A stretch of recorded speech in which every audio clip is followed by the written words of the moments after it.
क्या प्रियम्बल को अमेंड हम लोग कर सकते हैं? तो सुप्रीम कोर्ट का ऑर्डर क्या निकलता है? नहीं, preamble can not be amendable. Preamble को हम लोग अमेंड नहीं कर सकते हैं। डन। तो अगर पूछे बेरूबरी केस क्या कर रहे हैं? एडॉप्ट कर रहे हैं, इनैक्ट कर रहे हैं और अपने आप को सौंप रहे हैं। याद रखना, ये पूरा स्टेटमेंट एग्जाम में आता है। एक्ट लाती है और खटाक से 3 वर्ड ऐड कर देती है प्रियम्बल में, सोशलिस्ट, सेकुलर और इंटीग्रेटिव। ठीक है ना? तो आज हम लोग शुरू कर रहे हैं क्या? Preamble of Indian constitution. क्या शुरू कर रहे हैं हम लोग? Preamble of Indian constitution. अब इस प्रियम्बल का बिल्कुल पोस्टमार्टम करेंगे हम लोग, ठीक है ना? क्या करेंगे? पोस्टमार्टम करेंगे, ठीक है? आइए शुरू करते हैं। क्या वर्ड लिखा हुआ है? प्रियम्बल। ठीक है, आ जाओ। प्रियम्बल,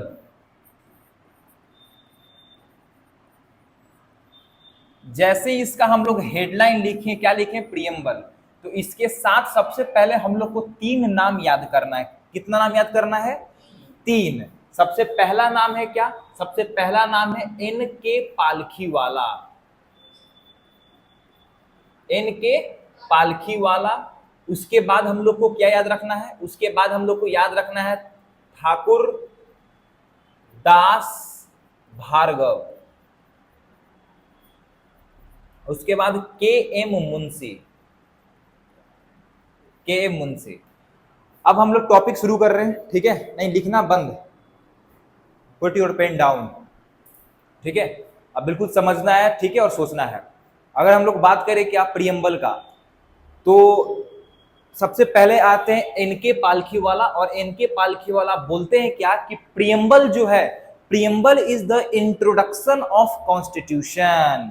क्या होता है? Preamble is the introduction of constitution. मतलब कि अगर हमारा ये बुक है, क्या है बच्चों? ये हमारा बुक है, तो बुक का जो सबसे पहला चैप्टर है, उससे भी पहले जो होता है इंट्रोडक्शन, किस बुक में क्या क्या मिलेगा हम लोगों को, ठीक है ना? इंट्रोडक्शन, वही हमारा है प्रियम्बल। यानी कि कॉन्स्टिट्यूशन का इंट्रोडक्शन क्या है? और इसको कौन बोलता है? N.K. पालखीवाला। N.K. पालखीवाला क्या बोले कि प्रियम्बल क्या है? It is the introduction, introduction of constitution. Got it? अब आगे देखते हैं। प्रियम्बल क्या है? Preamble is the introduction of constitution. कौन बोला? N.K. पालखीवाला। कौन बोला? N.K. पालखीवाला। उसके बाद ठाकुर दास भार्गव आते हैं और ये क्या बोलते हैं प्रियम्बल के बारे में? प्रियम्बल के बारे में ये बोलते हैं कि preamble is the heart and soul of Indian constitution. क्या बोलते हैं? Preamble is the heart and soul of constitution. तो ये सब क्वेश्चन जो डायरेक्ट पेपर में आता है कि बताओ जरा प्रियम्बल को हार्ट एंड सोल कौन, हाँ कौन बोला, किसने बोला? तो क्या बोलेंगे हम लोग? क्या बोलेंगे? कोई दिक्कत वाली बात तो नहीं है? क्या बोलेंगे हम लोग? ठाकुर दास भार्गव। अगर हम पूछे बताओ इंट्रोडक्शन ऑफ कॉन्स्टिट्यूशन कौन बोला? N.K. पालखीवाला। अगर हम बोले कि बताओ जरा K.M. मुंशी क्या बोलते हैं, तो K.M. मुंशी बोलते हैं कि preamble is the political horoscope. क्या बोलते हैं ये? Preamble is the political horoscope. अब ये तीनों जो क्वेश्चन है पेपर्स में आए हुए हैं। तीनों क्वेश्चंस पेपर में आए हुए हैं और बहुत ही सारे पेपर्स में आए हुए हैं। जैसे बीपीएससी में भी आ रखा है और एसएससी में तो हर बार पूछता है, ठीक है? यहां तक कोई दिक्कत वाली बात तो नहीं है? तो अगर हम बोले कि बताओ K.M. मुंशी प्रियम्बल के बारे में क्या बोले, तो preamble is the political horoscope. और अगर बोले कि प्रियम्बल को हार्ट और सोल किसने कहा?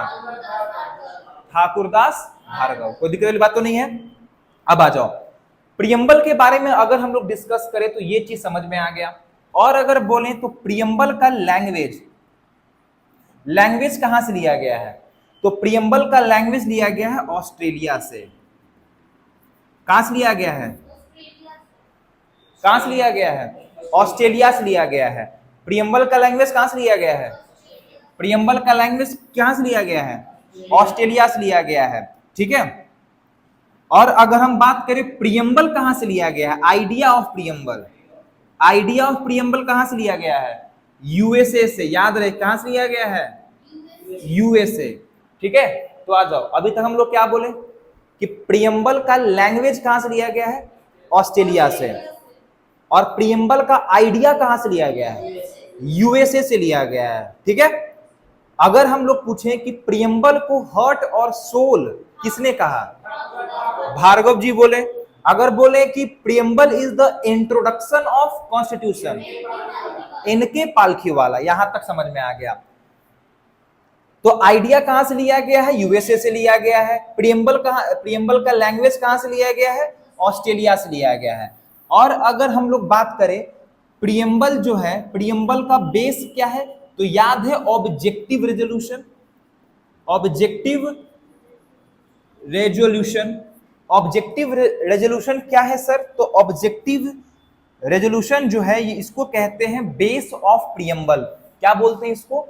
Base of preamble. देखो, बेस ऑफ प्रियम्बल कहने का सेंस ये है कि जवाहरलाल नेहरू 13 दिसंबर 1946 कब करते हैं? 13 दिसंबर 1946 को ऑब्जेक्टिव रेजोल्यूशन पास करते हैं और उसमें बताते हैं कि कॉन्स्टिट्यूशन जो बनेगा उसमें कौन कौन सा पॉइंट इंक्लूड होगा, किस बेस पे हम लोग कॉन्स्टिट्यूशन को बनाएंगे। ठीक है, तो अगर हम बोले ऑब्जेक्टिव रेजोल्यूशन कब पास हुआ, कब प्रेजेंट हुआ? 13 दिसंबर 1946। ऑब्जेक्टिव यानी कि प्रियम्बल का जो पुराना नाम है वो क्या है? आ रहा बात समझ में? प्रियम्बल का पुराना नाम क्या है? ऑब्जेक्टिव रेजोल्यूशन इसका पुराना नाम है। ठीक है, और इसमें अगर हम लोग बात करें ऑब्जेक्टिव रेजोल्यूशन जो है किसने पास किया? पीटी नेहरू। ये सब हम लोग देख चुके हैं ना, पीटी नेहरू, पंडित नेहरू जो है ऑब्जेक्टिव रेजोल्यूशन पास करते हैं। ठीक है, आ जाओ, चलो पुट योर पेन डाउन, लिखना बंद, सुनना शुरू। अब देखते हैं पहला चीज क्या कि preamble is the heart and soul. कौन बोला? ठाकुरदास भार्गव। इंट्रोडक्शन कौन बोला? एनके पालकी वाला। के मुंशी क्या बोलते हैं? Political horoscope. अगर हम बोले प्रियम्बल का लैंग्वेज कहां से लिया गया है? ऑस्ट्रेलिया से। प्रियम्बल का बेस क्या है? Objective resolution. ऑब्जेक्टिव रेजोल्यूशन कब प्रेजेंट हुआ? 13 दिसंबर 1946 को ये क्या होता है? प्रेजेंट किया जाता है। किसके द्वारा? कौन करता है? पीटी नेहरू। डन यहां तक। अब आते हैं टॉपिक पे, इतना कुछ याद रहेगा अभी। अब देखते हैं आगे। अगर हम लोग बात करें क्या प्रियम्बल के बारे में, तो preamble is the soul of constitution कौन बोलता है? ठाकुरदास भार्गव। यहां तक कोई दिक्कत वाली बात नहीं है। अब देखो, जो प्रियम्बल है, प्रियम्बल कोई पावर का सोर्स नहीं है, मतलब कि ये किसी को कुछ पावर नहीं देता है। आ रहा है बात समझ में ना? जैसे फंडामेंटल राइट हम लोग को पावर देता है ना, सिटीजन को पावर देता है कि कोई तुम पे जो है चढ़ाई ना कर सके, कोई तुम्हारे साथ कुछ ना कर सके, कोई क्या मतलब पीपल और गवर्नमेंट एज वेल।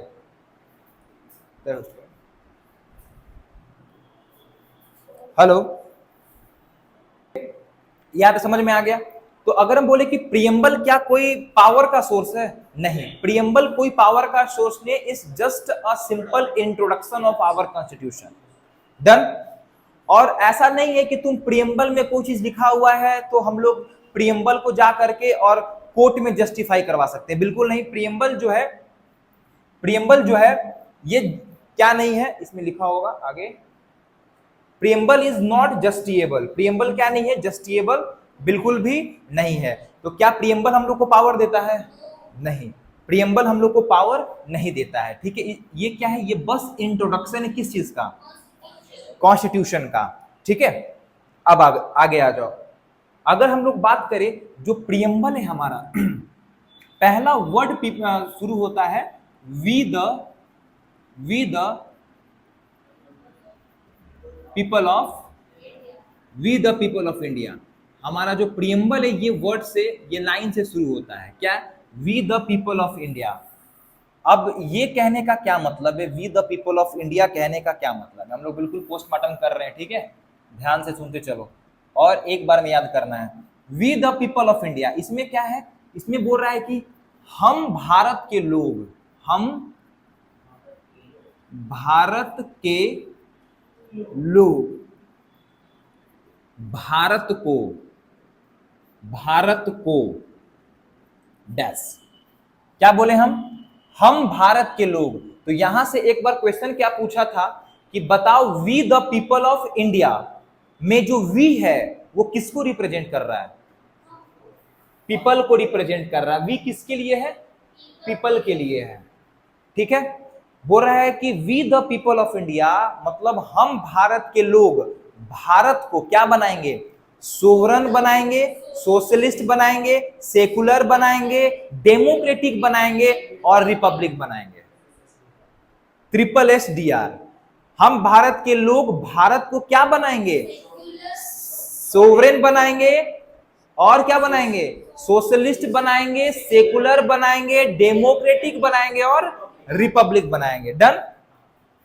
तो कॉन्स्टिट्यूशन जो है, हमारे कॉन्स्टिट्यूशन में जो वी द प्रियम्बल में जो we the people of India लिखा गया है, इसमें जो वी है वो किसके लिए रिप्रेजेंट किया गया है? तो पीपल के लिए। तो हम लोग क्या बोल रहे हैं कि हम लोग अपने भारत को क्या बनाएंगे? सोवरन बनाएंगे। क्या बनाएंगे? सोशलिस्ट बनाएंगे, सेकुलर बनाएंगे, डेमोक्रेटिक बनाएंगे और रिपब्लिक बनाएंगे। डन। फोकस है, फोकस। हम भारत के लोग भारत को क्या बनाएंगे? Sovereign, socialist, secular, democratic, Republic. फिर से सोवरन, सोशलिस्ट, सेकुलर, डेमोक्रेटिक और लिबर्टी। फिर क्या बोल रहा है? फिर हम लोग क्या बोल रहे हैं? कहां गया? हाँ, फिर हम लोग क्या बोल रहे हैं? तो यहां पे हो गया ट्रिपल एस डी आर। हम लोग भारत को क्या बनाएंगे? ट्रिपल एस डी आर बनाएंगे, मतलब सोवरन बनाएंगे, सोशलिस्ट बनाएंगे, सेकुलर बनाएंगे, डेमोक्रेटिक बनाएंगे और रिपब्लिक बनाएंगे। यहां तक बात समझ में आ गया। अब आता है कहानी, आगे चलता है। इस कहानी में क्या फिर क्या बोल रहे हैं? क्या हम लोग बोल रहे हैं कि हम भारत के लोगों को क्या देंगे? हम भारत को लोगों को जस्टिस देंगे। क्या देंगे? हम भारत के लोगों को लिबर्टी देंगे। क्या देंगे? हम भारत के लोगों को क्या देंगे? इक्वालिटी देंगे। क्या देंगे? इक्वालिटी। आ जाओ। तो एग्जाम में क्या पूछता है कि हम लोग के प्रियम्बल में जस्टिस कितने टाइप का दिया गया है? याद रहे, जस्टिस कितने प्रकार का दिया गया है? 3 प्रकार का जस्टिस दिया गया है। लिबर्टी कितने प्रकार का दिया गया है? There are 5 types of liberty. Equality कितने टाइप्स का दिया गया है? 2 टाइप्स का इक्वालिटी दिया गया है। तो यहां से क्वेश्चन आएगा तो बन जाएगा कि हमारे प्रियम्बल में जस्टिस कितने टाइप्स के? 3 टाइप के। लिबर्टी कितने टाइप के? और इक्वालिटी 2 टाइप्स के। कह रहा है कि हम भारत के लोग भारत को क्या बनाएंगे? Sovereign, socialist, secular, democratic, Republic. फिर क्या कहता है कि हम भारत के लोगों को क्या देंगे? जस्टिस देंगे, लिबर्टी देंगे, इक्वालिटी देंगे। जस्टिस 3 टाइप्स के देंगे, लिबर्टी 5 टाइप्स के देंगे और इक्वालिटी 2 टाइप्स के देंगे। यहां तक डन ना? यहां तक डन हो गया? यहां तक डन हो गया। अब देखते हैं, ये हो गया ये चीज कि जस्टिस कितने टाइप्स के? कौन कौन सा? सोशल जस्टिस, इकोनॉमिकल जस्टिस और पॉलिटिकल जस्टिस। प्रियम्बल क्या बोल रहा है कि हम भारत के लोगों को 3 टाइप्स ऑफ जस्टिस देंगे on the basis of social, economical और political. Social justice, economical justice और पॉलिटिकल जस्टिस। जैसे इसमें लिखा हुआ है ना वैसे ही बिल्कुल याद करना है, ऊपर नीचे कुछ नहीं याद करना है, बिल्कुल जैसे लिखा हुआ है वैसे याद करना है। ठीक है। जस्टिस कितने टाइप्स के? कौन कौन से? सोशल, इकोनॉमिकल और पॉलिटिकल। फिर बोलता है लिबर्टी। लिबर्टी कितने टाइप्स के देंगे? 5 टाइप्स ऑफ लिबर्टी देंगे। कौन कौन सा? Liberty of thought, liberty of expression, liberty of faith, belief के पहले faith, liberty of belief, liberty of worship.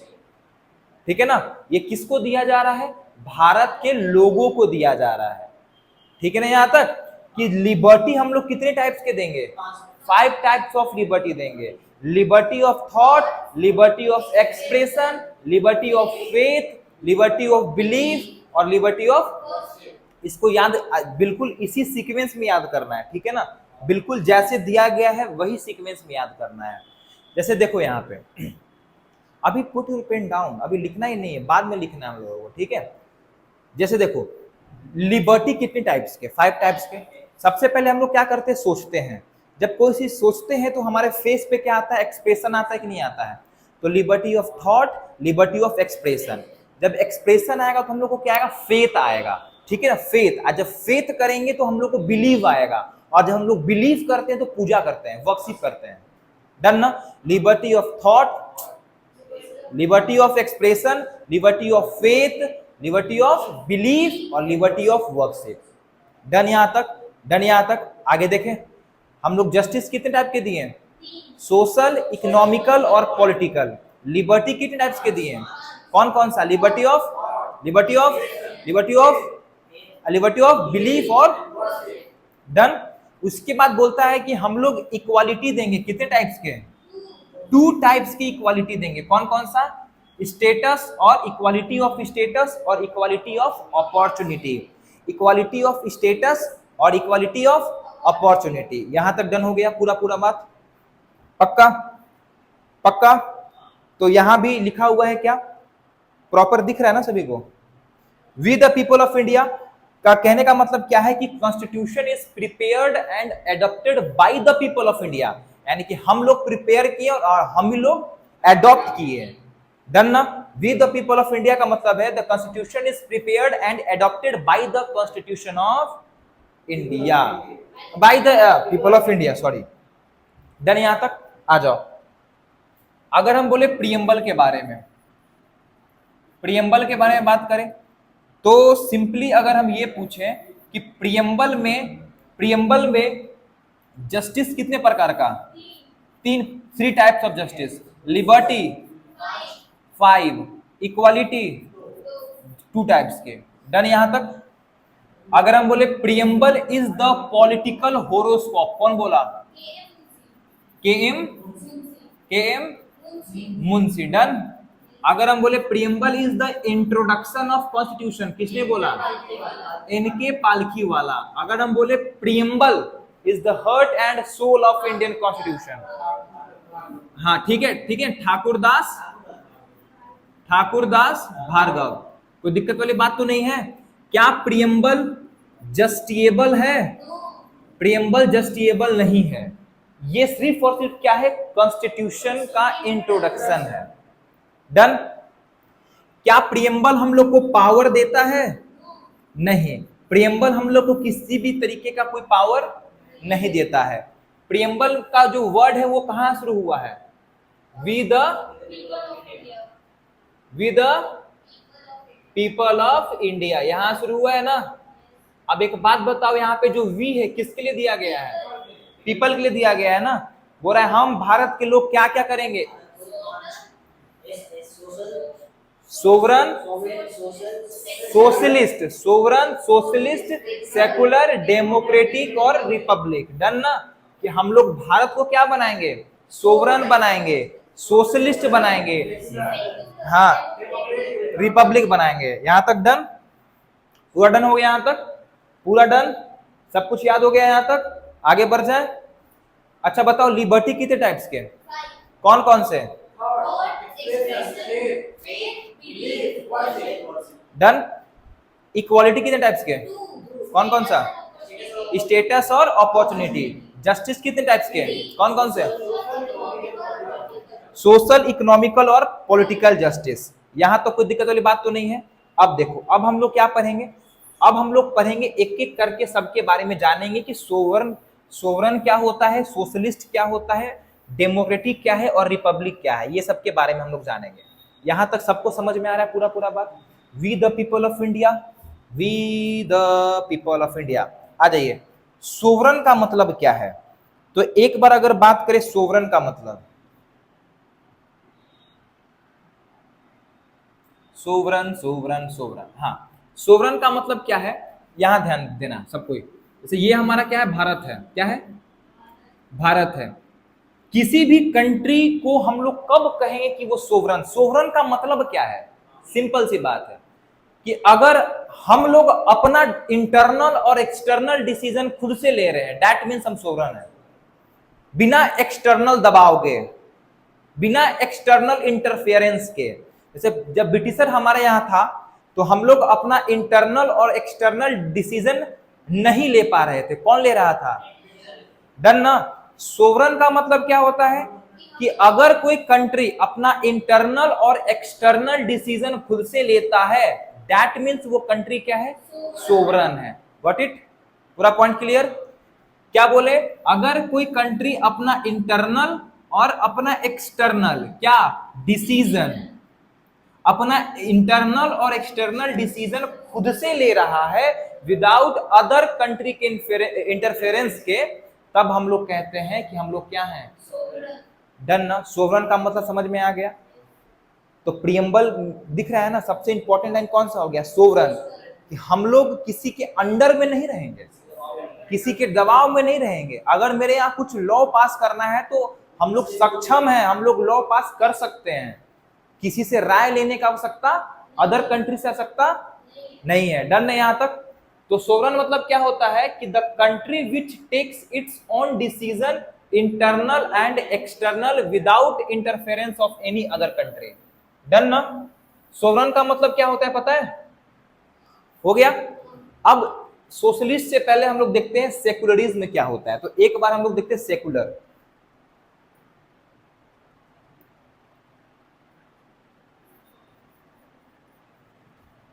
Secularism, ये सेकुलरिज्म क्या होता है? देखो, अगर बात करें, तीन देश का एग्जांपल लेते हैं। एक लेते हैं कौन सा? एक लेंगे हम लोग पाकिस्तान का एग्जांपल, दूसरा यूएसए से, और तीसरा इंडिया का लेंगे। ठीक है, आ जाओ। पाकिस्तान का अगर हम लोग बात करें, पाकिस्तान का, तो पाकिस्तान जो है ये एक कैसा कंट्री है? क्या ये सेकुलर कंट्री है? ये सेकुलर नहीं है। सेकुलर क्यों नहीं है? क्योंकि ये क्या है? ये हमारा मान लेते ये पाकिस्तान है। ये क्या है? पाकिस्तान है। तो पाकिस्तान जो है अपने आप को 1956 में इस्लामिक कंट्री डिक्लेयर कर दिया था।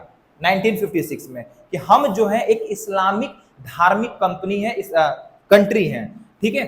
तो पाकिस्तान जो है आता है क्या? ये आता है धर्म के अंदर। धर्म के अंदर जो है पाकिस्तान आता है। मतलब कि मेरा धर्म जो जो बोलेगा हम उसके हिसाब से अपना कंट्री को रन करेंगे। डन। तो पाकिस्तान सेकुलर कंट्री नहीं है। और अगर बात करें यहां पे यूएसए, यूएसए का बात करें तो यूएसए क्या बोलता है कि भैया ऐसा है कि ये मान लो यूएसए है, ठीक है, यूएसए है ये, ठीक है। तो यूएसए क्या बोलता है कि मान लो ये एक धर्म है, ये दूसरा धर्म है, ये तीसरा धर्म है, ये चौथा धर्म है, ठीक है। यूएसए बोलता है कि भैया हमको धर्म से किसी भी तरीके का कोई मतलब नहीं है, कि हम जो है धर्म से किसी भी तरीके का कोई मतलब नहीं रखेंगे, हम जो है धर्म को बिल्कुल भी एक्सेप्ट नहीं करेंगे। यानी कि यूएसए में कोई भी धर्म से यूएसए को कोई मतलब नहीं है। अगर बात करें हम लोग किसका, अपने देश का बात करें, यानी भारत का हम लोग अगर बात करें बच्चों, भारत का अगर हम लोग बात करें तो भारत क्या बोलता है कि ये इंडिया है, ये ठीक है, ये इंडिया है और ये दूसरा रीजन है। कह रहा है कि भाई भारत ही बोलता है कि हमको धर्म से कोई मतलब नहीं है, लेकिन हम लोग क्या करेंगे कि हर एक धर्म को इक्वली ट्रीट करेंगे, इक्वली ट्रीट करेंगे। हमारे देश का कोई भी धर्म नहीं है, लेकिन हम हर धर्म को इक्वली ट्रीट करेंगे और जरूरत पड़ने पे हम लोग धार्मिक चीज में एंट्री भी करेंगे, ठीक है। अगर मान लो कोई एक धर्म, मान लो मुसलमान है और वो हिंदू को क्या कर रहा है, अपने धर्म को फॉलो करने के लिए हिंदुओं को क्या कर रहा है, हिंदुओं का फंडामेंटल राइट को हनन कर रहा है, तब फिर उसमें गवर्नमेंट आएगा। या फिर उल्टा कर लो, अगर मान लो हिंदू है और हिंदू मुसलमान के फंडामेंटल धर्म को लेकर कुछ भी कर रहा है, फंडामेंटल राइट का हनन कर रहा है, धार्मिक चीजों से रिलेटेड कुछ, तब फिर उसमें गवर्नमेंट इंटरफेरेंस कर सकता है। डन ना। क्या भारत का कोई धर्म है? नहीं, लेकिन क्या है, भारत हर एक धर्म को इक्वली ट्रीट करता है। तो इसी को क्या बोलते हैं, इसी को बोलते हैं क्या, सेकुलरिज्म। कोई दिक्कत वाली बात तो नहीं है? क्या भारत का कोई धर्म है? लेकिन भारत जो है सभी धर्मों को इक्वली ट्रीट, है ना, सेकुलरिज्म का मतलब क्या है? इंडियन सेकुलरिज्म का बारे में अगर हम लोग देखें तो there is no religion of state, हमारे स्टेट का कोई religion, but the state treated all religion equally. ठीक है, अगर हम लोग बात करें सोशलिस्ट का तो हमारे यहाँ जो है किस तरीके का सोशलिज्म है? तो हमारे यहाँ डेमोक्रेटिक सोशलिज्म है। कैसा है? सिंपल सा बात है, हम लोग आइडियाज के बारे में तो बात की क्लासेस में देखेंगे, अभी बस ये याद रखना है कि हमारे यहाँ डेमोक्रेटिक सोशलिज्म है। सोशलिस्ट का अगर हम लोग बात करें तो हमारे यहाँ डेमोक्रेटिक सोशलिज्म है। इसका मतलब ये है कि हम लोग गांधी के आइडिया को और कार्ल मार्क्स होता है वैसे तो मैक्सिज्म कहा जाता है, कार्ल मार्क्स के आइडिया को मैक्सिज्म बोला जाता है। ठीक है, तो हम लोग क्या, गांधीज्म और मैक्सिज्म है ना, गांधीज्म ये थिंकर्स हैं दोनों, ये भी थिंकर है और ये भी थिंकर है ना, इन दोनों के आइडिया को क्या कर दिए हैं, साथ में ले आए हैं और एक नया तरीके का सोशलिज्म बना दिए, जिसका नाम क्या है, डेमोक्रेटिक सोशलिज्म। यहां तक कोई दिक्कत वाली बात तो नहीं है। तो हमारे यहाँ कैसा सोशलिस्ट है? Democratic socialism. क्या हमारा भारत सेकुलर है?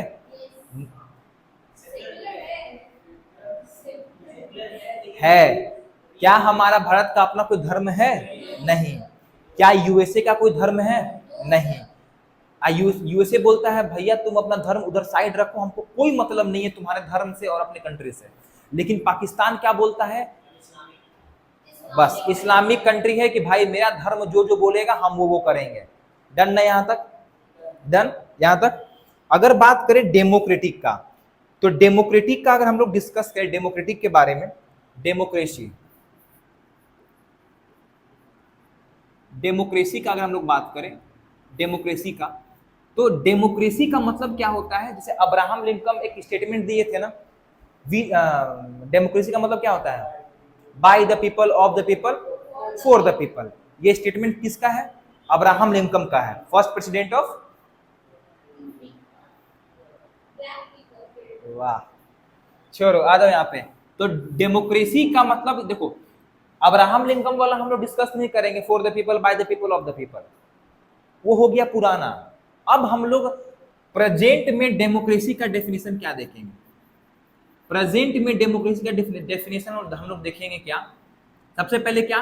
Number of option to elect, number of option to elect, number of options to elect, number of option to elect, free to elect, और फिर फ्री गवर्नमेंट। फ्री गवर्नमेंट, इन तीनों को मिलाकर के बोलते हैं कि अगर ये किसी भी कंट्री में ये तीनों चीज आ रहा है, दैट मीन्स वो कंट्री क्या है? डेमोक्रेटिक कंट्री है। डन ना? सबसे पहले number of option to elect, free to elect, यानी कि हमारे पास ऑप्शन होना चाहिए कि हम लोग किसको इलेक्ट करेंगे। ठीक है, फिर आता है क्या? Free to elect. Free to elect का मतलब क्या है कि हमारे ऊपर किसी का दबाव नहीं होना चाहिए कि तुम इसको सेलेक्ट करो या फिर इसको सेलेक्ट करो। और फ्री गवर्नमेंट, यानी गवर्नमेंट भी क्या हो? फ्री हो। डन? डन? तो by the people, for the people, of the people, अब ना बोल करके क्या बोलेंगे? Number of option to elect, free to elect और फ्री गवर्नमेंट। डन यहां तक? आगे देखते हैं। अगर हम पूछे क्या भारत में डेमोक्रेसी है? नहीं, भारत में डेमोक्रेसी नहीं है, भारत में है स्यूडो डेमोक्रेसी। स्यूडो डेमोक्रेसी, झूठा डेमोक्रेसी। एक बात बताओ, क्या हमारे पास number of option to elect है? सेंटर लेवल पे बताओ, नंबर ऑफ ऑप्शन है? अभी मात्र पार्टी चल रहा है क्या? है ना, यही 2-3 पार्टी के आसपास चल रहा है, युद्ध चल रहा है। तो कह सकते हैं कि हमारे यहाँ डेमोक्रेसी तो है, लेकिन ये स्यूडो डेमोक्रेसी है। यस और नो? तो अभी प्रेजेंट एरा में भारत में स्यूडो डेमोक्रेसी है। स्यूडो मतलब झूठा democracy. Number of option to elect है ही नहीं। सेंटर पे तुम देखो ना, सेंटर पे देखो, राहुल गांधी और नरेंद्र मोदी, राहुल गांधी नरेंद्र मोदी, राहुल गांधी नरेंद्र मोदी, यही ना है। ऑप्शन टू इलेक्ट है ही कहाँ? इन तीनों में से कोई भी अगर वो हो गया, एक खत्म हुआ, तो सीधा कह देंगे स्यूडो डेमोक्रेसी। चाइना में स्यूडो डेमोक्रेसी है। वहां पे ना number of option to elect है, आना फ्री टू इलेक्ट है। मतलब कि आपको जो है एक पार्टी जिसका नाम है कम्युनिस्ट पार्टी, आपको बार बार उसी को वोट देना है ना। हाँ, बस फेस चेंज हो जाता है, लेकिन एक ही पार्टी जीतते आ रहा है। कहीं ना कहीं देखा जाए तो, अरे छोड़ो ना उसका, हाँ उसमें तो कुछ है ही नहीं, ठीक है ना, डिक्टेटरशिप। अब अगर चाइना के बारे में बात करें तो चाइना इतना डेवलप है, कहीं ना कहीं ये भी बहुत बड़ा रीजन है कि ज्यादा वहां पे पॉलिटिकल उठापटक नहीं होता है, फोकस करता है अपना डेवलपमेंट पे। हमारे यहाँ देखो हर साल कहीं ना कहीं चुनाव होता है, हर 6 महीना पे देश के किसी न किसी कोने पे चुनाव है। तो नितमन डेवलपमेंट करे ज्यादा क्या करेगा, चुनाव पे फोकस करेगा। अरे ये पार्टी, मेरा पार्टी केरला में है तो नरेंद्र मोदी का पूरा फोकस केरला में है अभी, कि कैसे अभी बिहार में आ गया है। हाँ, अभी बिहार में आ गया है। तो क्या होता है कि नेता ये सब, हम तो सोच रहे हैं कि सब हटाओ, डेमोक्रेसी सिस्टम वही होना चाहिए चाइना वाला। देखो चाइना कितना, हम लोग से 1 साल बाद वो आजाद हुआ है, अब फिर भी हम लोग से कितना गुना आ गए। खाली हम लोग वो करते हैं ना कि नहीं चाइना बायकॉट, चाइना कुछ बायकॉट, कभी नहीं हो पाएगा बायकॉट चाइना, ठीक है ना। अभी तो आने वाला 20-30 साल में तो नहीं हो पाएगा। हम लोग इतना डिपेंडेंट है चाइना पे, इतना डिपेंडेंट है कुछ कह नहीं सकते, ठीक है ना। यहाँ पे हम लोग रोड ठीक से बना नहीं पा रहे हैं और बोलते हैं कि ये करेंगे वो करेंगे, ये करेंगे, करते रहो, है कि नहीं। तो मेनली क्या है, मेनली जो नेता है, नेता अगर करप्ट नहीं निकला तब देश का उन्नति होगा। नेता अगर निकल गया करप्ट, तब तो हालत देख ही रहे हो, वैसा ही होगा, ठीक है ना। तो डेमोक्रेसी का मतलब क्या, स्यूडो डेमोक्रेसी। डेमोक्रेसी से एक और बात बताना चाहते हैं, अभी राहुल गांधी बहुत बड़ा स्टेटमेंट दिए हैं इलेक्शन कमीशन के ऊपर, ठीक है। अब उनका डाटा सही है गलत है ये तो हम नहीं बता सकते हैं, लेकिन राहुल गांधी जो है अपोजिशन लीडर है, एकमात्र अपोजिशन लीडर। यानी कि कह सकते हैं कि अगर 60-40 का रेशियो देखें तो 60% जनता नरेंद्र मोदी को वोट किया है और 40% जनता राहुल गांधी को, है ना। यानी कि 40% जनता को राहुल गांधी रिप्रेजेंट कर रहे हैं। कोई भी बंदा नेशनल टीवी पे आकर के ऐसे ही कुछ तो नहीं बोल सकता है कि नहीं, ऐसे ही कुछ तो नहीं बोल सकता है। अगर इसका जांच हो रहा होना चाहिए, अभी तो नहीं हो रहा है, होना चाहिए इसका जांच, क्योंकि ये जो स्टेटमेंट दिए ये बहुत बड़ा स्टेटमेंट है और प्रॉपर ये प्रूफ दिखाएं कि ये ऐसा ऐसा चीज है, ठीक है ना। तो अगर इलेक्शन कमीशन के, हाँ इलेक्शन कमीशन पे अगर सवाल उठ रहा है तो इलेक्शन कमीशन को भी इस पे जवाब देना बहुत जरूरी है। जवाब देना चाहिए उनको कि भाई ऐसा ऐसा है। हम लोग ट्रांसपेरेंसी क्यों नहीं बरत रहे हैं, ट्रांसपेरेंट कर देते कि भैया ऐसा ऐसा सिस्टम होता है कि वोट ऐसे ऐसे दिया जाता है, तो ऐसे ऐसे कुछ होता है, ये हैक नहीं हो सकता है या फिर इसमें गलत डाटा नहीं आ सकता है। आप दिखा दीजिए किसके लिए चुनाव हो रहा है, हमारे लिए चुनाव हो रहा है, आप दिखा दीजिए, क्या दिक्कत है। हाँ, तो बोला जाता है कि स्टेटमेंट देखे ही हो कि वोट डालते हुए क्या अपनी माताओं बहनों का हम वीडियो रिलीज कर सकते हैं क्या, तो मत करिए, बिल्कुल नहीं करिए। डिग्निटी पे सवाल उठ रहा है ना, डिग्निटी पे सवाल। इलेक्शन कमीशन इतना बड़ा पोस्ट, हाँ वो जो राहुल गांधी है वो 40% जनता को रिप्रेजेंट कर रहे हैं भाई, ऐसी नहीं ना है कि कुछ भी बोल देंगे आकर के, है कि नहीं। लेकिन चलो चल रहा है, चलने दो, ठीक है। ये सब चीज जो है बहुत होता है। तो पॉलिटिक्स एक कीचड़ है और उस कीचड़ से जितना हो सके उतना दूर रहना है कि नहीं, एक कीचड़ है।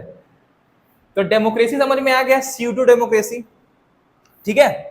अगर बात करें डेमोक्रेसी में, तो अगर इलेक्शन का बात करें तो इलेक्शन 2 तरीके का होता है। एक होता है डायरेक्ट इलेक्शन, छोड़ो यहां देखो सीधा, एक होता है, यहां दिख रहा है सभी को, 1 मिनट इसको जूम कर लेते हैं ना। एक होता है क्या, डायरेक्ट इलेक्शन, और दूसरा होता है इनडायरेक्ट इलेक्शन।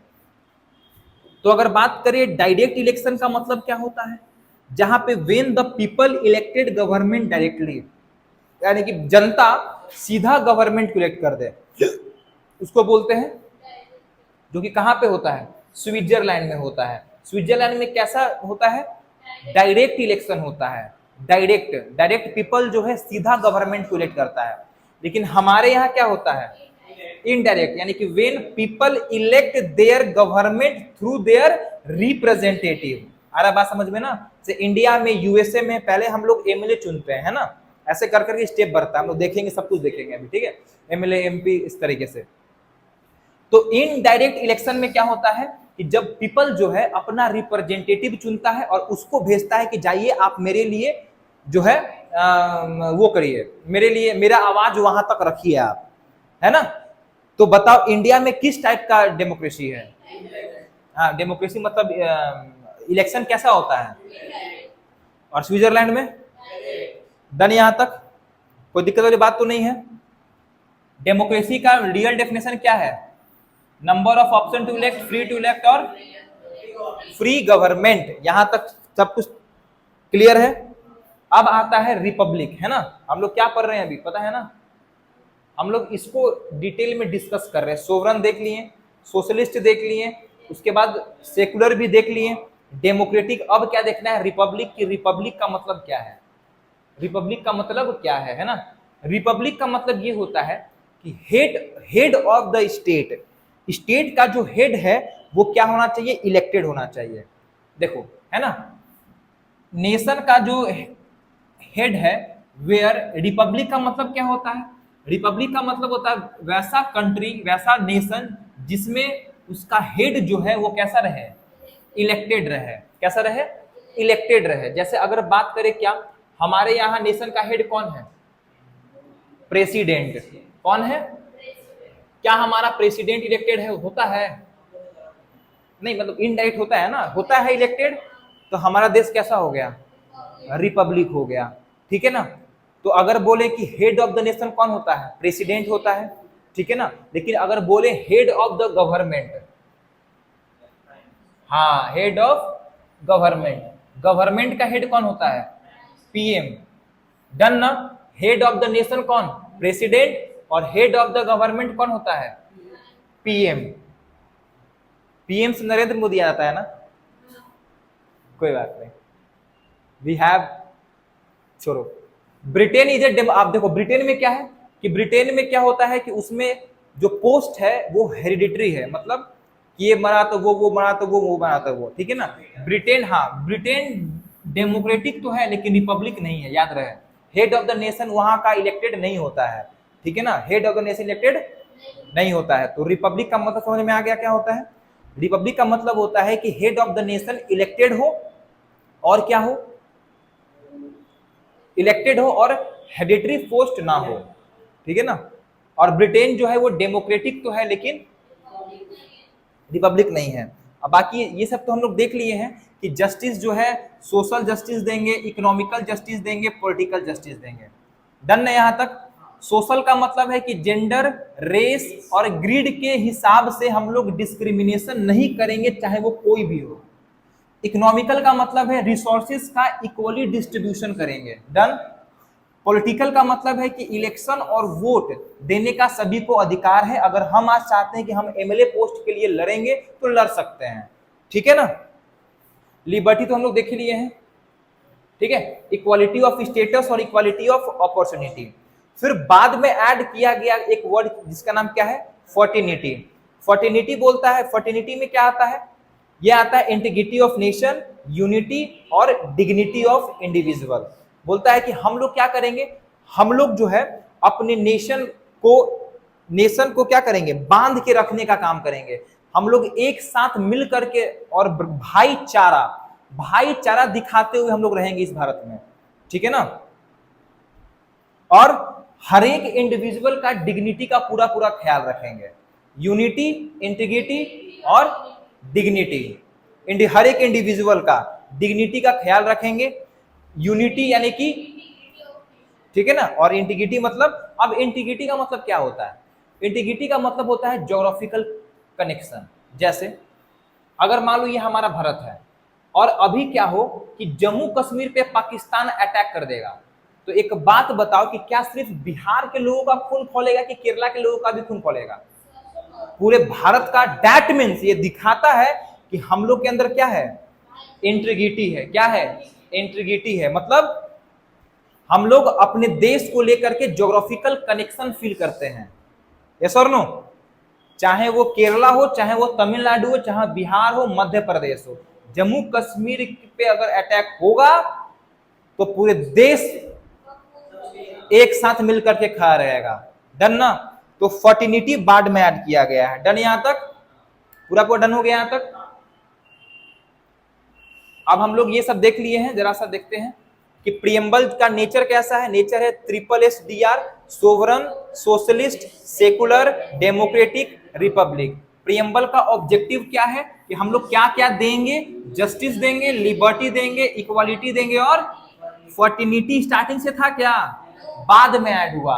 प्रियम्बल को एडॉप्ट कब किया गया? 26 नवंबर 1949। इसको एडॉप्ट कब किया गया? 26 नवंबर 1949। प्रियम्बल का बेस क्या है? Objective objective resolution. डन यहां तक? कोऑर्डिनेशन। डन यहां तक?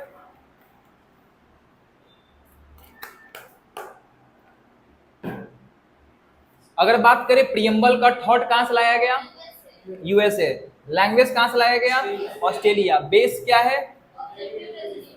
तो बताओ ऑब्जेक्टिव रेजोल्यूशन जो है ये कब प्रेजेंट किया जाता है? 13 दिसंबर 1940। किसके द्वारा?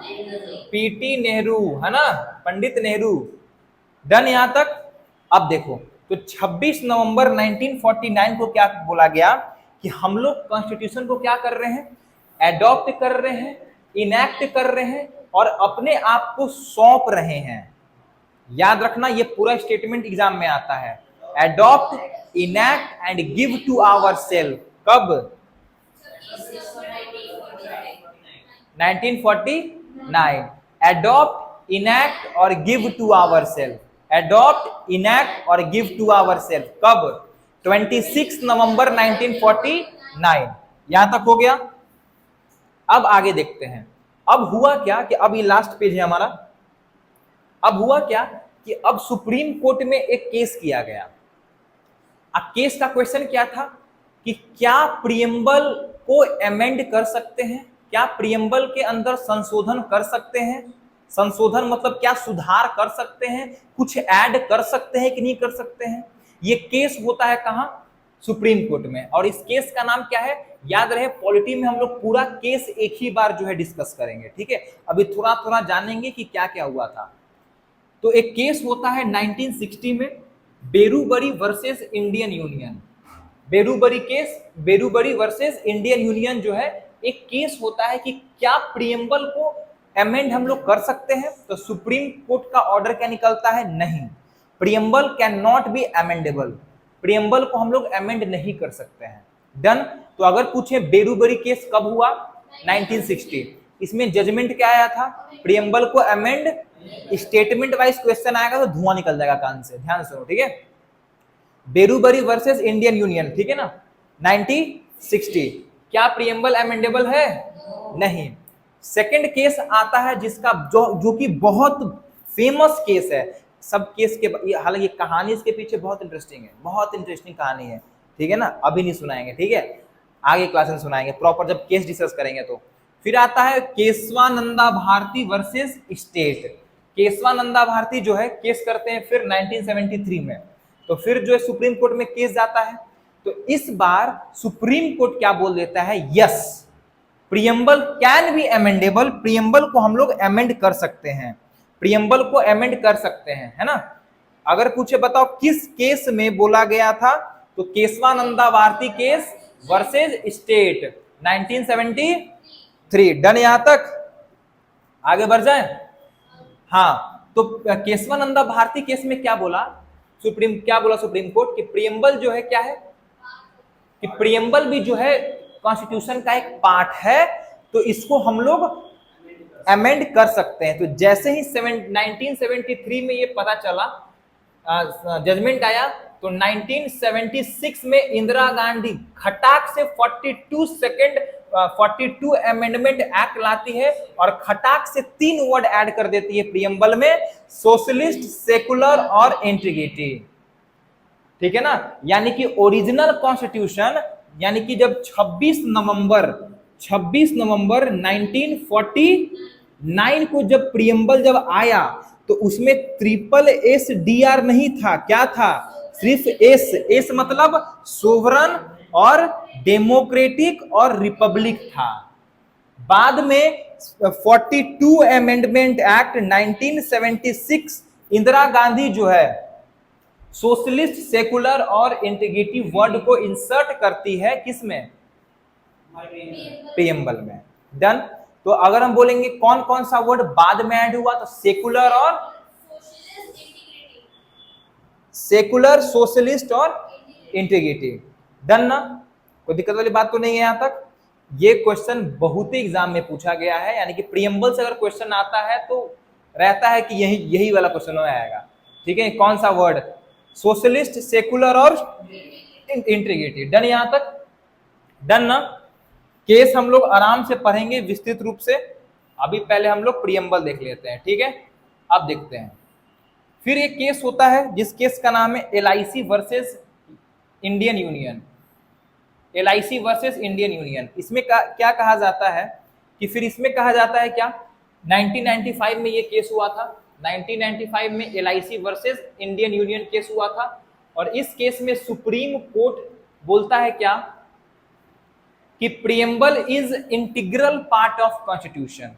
इंटीग्रल पार्ट का मतलब जो है कॉन्स्टिट्यूशन का ही आंतरिक भाग है प्रीएम्बल, इसमें कहा गया।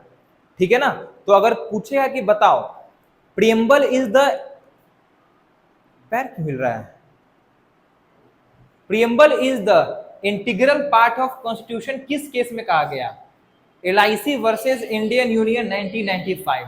प्रीएम्बल कैन बी अमेंडेबल किस केस में? केशवानंद भारती 1973।